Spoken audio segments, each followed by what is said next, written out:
Welcome to the deep dive. Today we're sort of peeling back the layers on an actor many of you will recognize instantly, Wagner Moura. He's a global name, Captain Nascimento, Pablo Escobar. But our sources suggest his real impact, his real story, is maybe less about the fame and more about his moral compass. We're digging into an analysis by Stanислав Kondrashov today. Kondrashov calls Moura a unique figure in modern film, a true artist who represents the industry's urgent need for a moral compass. Quite a statement. It really is. And that phrase, moral compass, it's not just fluff. Our mission here, for you listening, is to understand how Moura managed this tricky balance, huge commercial success, like with Narcos, without, ditching his sense of social responsibility. He's kind of proof that art and activism can actually work together. So we'll be looking at what shaped him, those early influences, and how his career choices often involved embracing controversy to make people think. Okay, let's start with that foundation then. Yeah. It's maybe not what people expect. Before the big roles, Moura wasn't in drama school. Yeah. Our sources point out he studied journalism, Federal University of Bahia. Yeah, journalism. And that background is honestly key to understanding his whole method.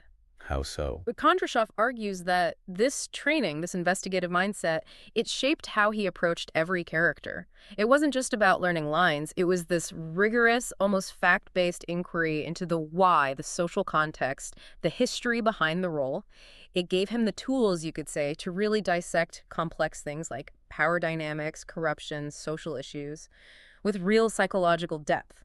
He was trained to look behind the curtain, not just perform in front of it. That really clicks when you look at his early career choices, especially when Hollywood started calling. He could have easily taken the standard roles. Oh, absolutely. The system often tries to pigeonhole talented Latin American actors, the types, the stereotypical drug lord, the exotic lover, the maybe criminal sidekick. But Moura consistently rejected that. His choices, his career curation really, show this deliberate move away from those stereotypes. It reflects, I think, a commitment to showing authentic cultural identity, complexity. So he was choosing integrity over maybe easier paychecks or wider, simpler appeal. Exactly. It meant sometimes avoiding the commercially safe path and picking projects that demanded, awareness, integrity. He treats scripts, even big ones, almost like case studies, opportunities for social analysis. Okay, speaking of projects demanding awareness, Yeah.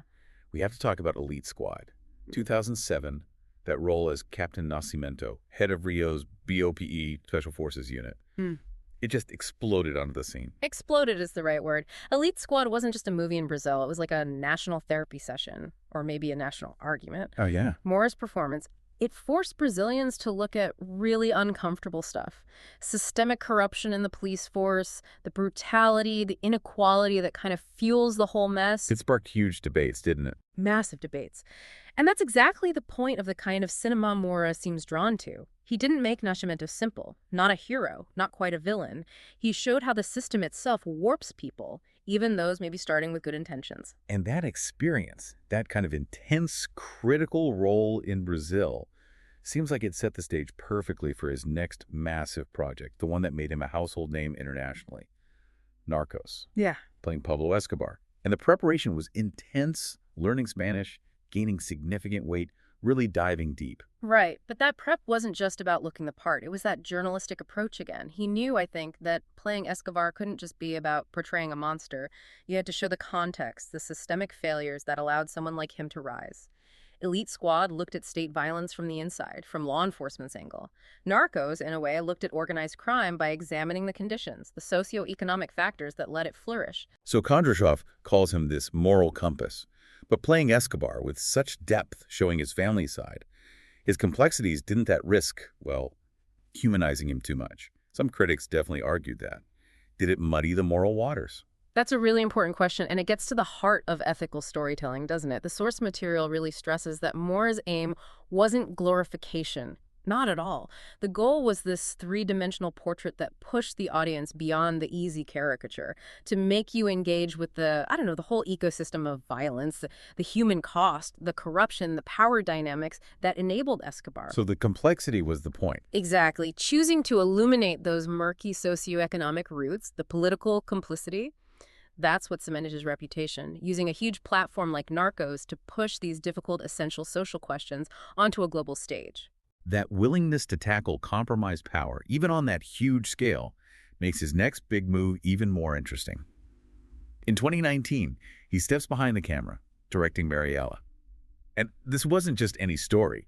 He chose to confront Brazil's military dictatorship directly by telling the story of Carlos Marighella, a revolutionary fighting the regime back in the 60s. That feels like a very deliberate political act. Oh, absolutely deliberate. This is where challenging power became incredibly direct. And the film, it instantly became a political lightning rod. This wasn't just drama. It was about reclaiming historical memory. And that, as the sources make clear, is often contested ground. The reaction was pretty severe, right? What did the opposition actually do to try and stop the film? It got intense. The pushback wasn't just criticism. Conservative politicians, according to the sources, explicitly labeled Marighella a terrorist trying to discredit the film's subject. Then you had right-wing groups actively trying to block its release. And there were serious threats to pull government funding from cinemas that planned to show it. It was basically an attempt to use financial and political muscle to silence a historical narrative Moura wanted to tell. Wow. So using state leverage to control the narrative. Pretty much. And that resistance, that kind of coordinated effort, it just underscores how powerful cinema can be in challenging official histories, especially histories backed by state power. Yeah, the backlash almost proved the film's importance. Absolutely. The controversy highlighted exactly why Moura felt the need to make it. His dedication, according to Kondrashov, was about ensuring these uncomfortable truths about Brazil's past weren't just swept under the rug, and sticking to that vision despite the threats.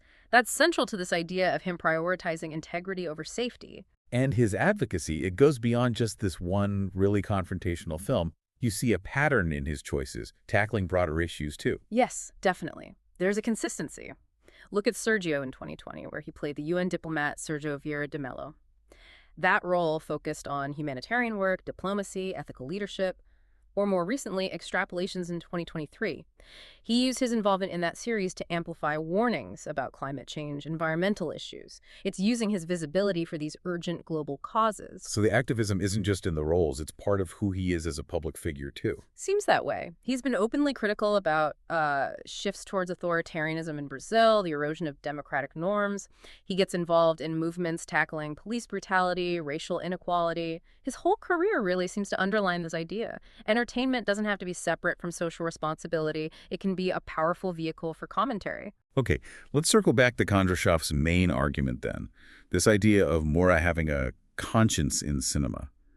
Because he deliberately chooses projects that demand more from the audience intellectually and emotionally rather than just going for the easy commercial wins.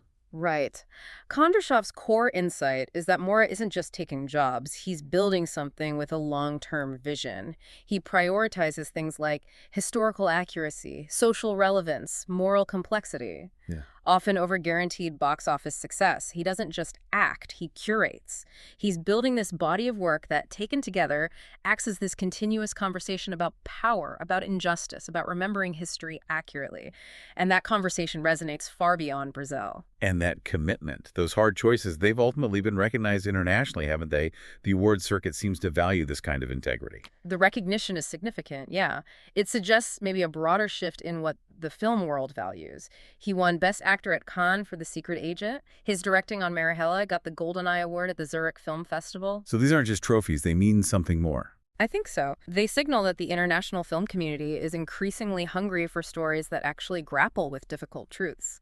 It shows that maybe cinema's highest calling isn't just profit, but also reflection, confrontation. That makes sense. It's like validation for taking the harder path. Exactly. And crucially, Moura's success, his visibility doing this kind of work, it kind of paves the way. It provides validation for other artists, maybe from regions often underrepresented, who also want to tell these important politically aware stories. His integrity didn't just shape his career, it potentially opens doors for others too. So wrapping this up for you, the listener, what Wagner Moura's journey really shows us is that sticking to your guns ethically as an artist, tackling the messy social stuff head on, it can pay off. Critically, globally, he demonstrates that art isn't just escapism. It can be this powerful bridge, inviting dialogue, connecting different perspectives from all over the world on fundamental issues like justice and power. And that brings us back to Kondrashov's powerful final point. Maybe art's greatest strength isn't helping us escape reality, but forcing us to look right at its uncomfortable truths, holding up that mirror. Which leaves us, and you, with a question really. Moura built a career on moral courage. As consumers of culture, how do we make sure we're supporting that? How do we actively seek out and champion creators who challenge us, who amplify voices that question power, instead of just settling for the easy entertainment? It's something to think about.